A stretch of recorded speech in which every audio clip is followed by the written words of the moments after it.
Wow. As you can tell, I am very intimidated.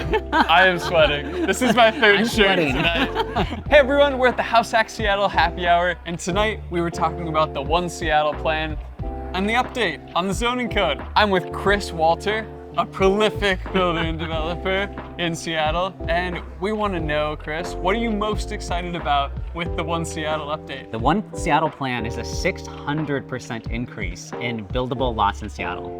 6x. 600. And this comes from an Echo Northwest, a study that was commissioned by the mayor that said that only 3% of lots are buildable, but under the new plan, that's going to be closer to 19 to 20%. Wow. Chris, why do we need all of these extra lots to be buildable? Because Seattle's in a housing shortage. We just passed 800,000 residents. Housing supply is not caught up with population growth. So you used to be able to only do, one single family and 2 ADUs.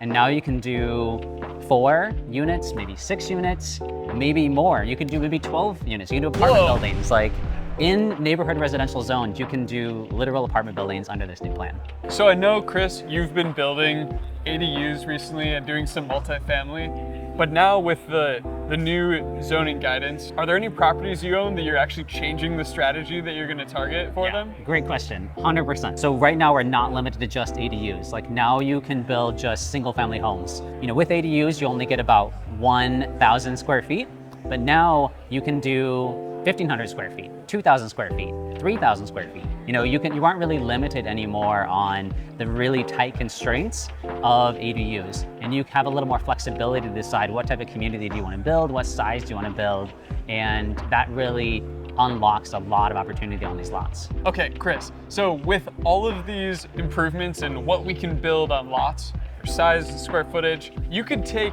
this lot and just build an entire apartment building in a random neighborhood. But I know that you really consider the neighborhood feel and who's gonna want to be moving here, what's gonna be desirable. So how does that inform your decision? Such a good question, because one of the biggest challenges you can run into, especially under the new One Seattle plan, is building too much.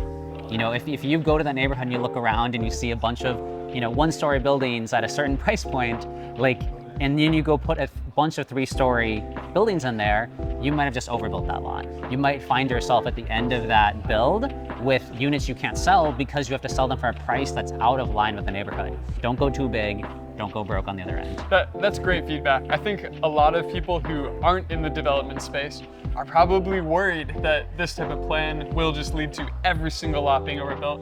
But I think you're right. The market is going to force developers who are overbuilding to see that that doesn't work because the properties just won't sell at the numbers they're looking for. Yeah, 100%. I mean, that's exactly the point in the cycle we're in right now, where interest rates are high. Right now, talent and execution really matters. You have to think carefully and integrate all these attributes of the neighborhood, thinking about who's going to buy your house, and really think strategically about how do you use these new tools in the One Seattle plan to build something better that's worth a little bit more, but is the correct thing that people actually want to buy. All right, Chris. We know that condoizing has been really popular over the last, at least 5 years, but now we have unit lot subdivision allowing us to put even more homes or the same amount of homes, but without an HOA. How are you deciding whether to go with condoizing or unit lot subdivision, ULS? Yeah, another great question, because this is kind of new, because even under the current rules, you can't unit lot subdivide ADUs. So ADUs still have to be in a condo. You can't actually split the lots, but we can build more than just ADUs now. We can build single family homes. We can build up to 4 of them, maybe 6 of them. So in certain cases, it can make a lot of sense to actually split those lots. And when you split it, you actually get, a new water meter, you get a separate bill from the utility companies, you get a separate fueling unit, and that can be a big bonus to people who don't want to feel squished into someone's backyard. So that's another tool under the One Seattle plan where you can build things that feel better, that feel more like single family homes, and that are going to sell more quickly and for higher prices, I believe. All right, Chris, thanks so much for sharing some of your knowledge. I'm really excited to see what you do with the new rules. I know you're going to make some incredible decisions that actually make neighborhoods great while solving the density problem. Logan, I'm just happy to be interviewed by the master himself. Oh. Wow. All right, we're here with the host himself, Michael Haas, and it's so exciting to get the opportunity to interview you because I feel like it wasn't that long ago that I was here just soaking in all the knowledge you guys were throwing off. We're at this kind of turning point, this once in a decade chance or change in the Seattle zoning code that's just massive. How do you want to take advantage of the One Seattle plan for yourself and for your team? Yeah, no, this is kind of fun for me, truthfully, because like I've been doing DADUs for about 4 or 5 years now, and I feel like that sleepwalking stage of expertise where I can just like rattle off like all of these little details about what you can and can't do, what sells and what doesn't sell. And it's like a good slap in the face for me, truthfully, to have like everything be turned on its head. It feels a little bit overwhelming, truthfully, that this new code is just here now and everyone's trying to figure out what it is. But it's also kind of exciting because it does feel like we can do better as a city than like our current 1,000 square foot DADU code. And although not everything that I would love to see changed has been changed, I have a lot of faith that investors and builders and homeowners are going to be creative here and make the new code work for what we're trying to accomplish, which is housing, and more housing. More pretty housing. much. Yeah, that's what we need. Okay, so two-part question. What would you build if you could kind of build anything? You know, money's not really an issue. Another thing is like kind of more to kind of the house hack community, like what's going to be the biggest money-making play that's not going to be too expensive. So give us the vision and give us the realistic. Yeah, good question. I love keeping single-family homes, the existing single-family homes, because one of the things I love about Seattle is I grew up in Cupertino, California, which is an amazing place to grow up, but it's all 1970s like stick-built homes that are just varied enough to call themselves varied. And I moved to Seattle and I was like, oh my gosh, like look at this peak Victorian and look at this squat little Cape Cod and look at this townhome. Like, I want to build a backyard cottage that feels like a backyard cottage. I think that would be kind of fun. That would be really like, cool. The definition of backyard cottage is a little bit lost in a lot of these big box DADUs. And I think that hopefully with the new code, we can get a little bit more variety going. Yeah, we definitely can. So what do you think is the highest ROI play? Yeah, I think that more single families that are a little bit larger and then also taller rooftop decks would be kind of fun to see in a lot of these builds, and I don't see anything in the code necessarily preventing them. I think the highest ROI for single family or for resale, that is always going to be trying to make things as single family like as possible.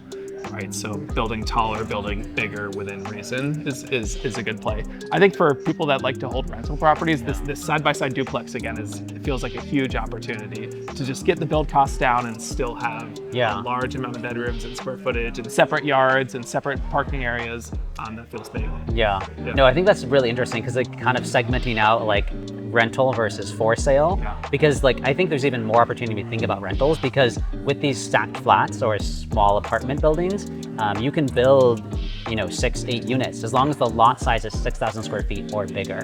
But those are very risky for sale, but they're much less risky if you can hold it. But maybe talk about what do you think like the ideal house hacker should build in their backyard now?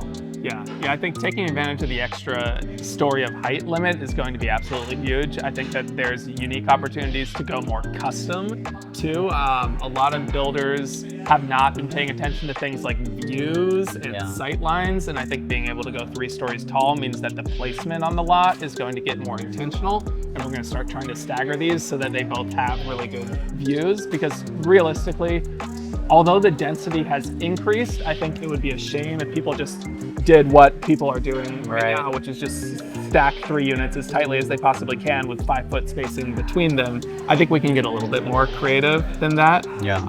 I think for rental, I think you're right. Stacked flats, like getting more apartment style housing could be really big. There are some gotchas with the 4-unit and the 6-unit. One of the things that people love about DADUs is there's not a lot of surprise costs, and with 4 and 6-unit, you can get hit with street level improvements more commonly. You can get hit with having to move power lines. You can get hit with international building code upgrades like interior sprinkler systems. So extra density is not all peaches and cream, but I don't know if that's even a saying. But It's been a long night. We're gonna keep it in there. So given that, with this increased density, there's more complexity, there's lots of more unknowns, is there like a path first? Think of that kind of ideal house hack person who's new to this, like they're probably not up for a 4-unit build, but is there opportunity maybe to partner with existing builders or partner with someone like you and can bring that expertise and bring the land as equity? Or yeah, I'm already seeing this with a lot of builders.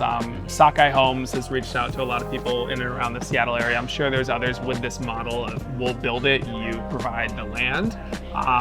I think right now that model is kind of early and a lot of the equity splits are not advantageous to homeowners. So if you're watching this and you're thinking about working with a developer, like make sure the value is there for you as a homeowner because you are giving up a pretty valuable asset. And this is the part people don't think about enough. You're depreciating the value of your home by building in the backyard, right? It's not just the value of the DADU, it's the decreased value of the smaller yard for your property. Wow, great lesson. So if you're gonna sell your backyard, talk to Michael first. If you're gonna sell it for a lot of money. Woo!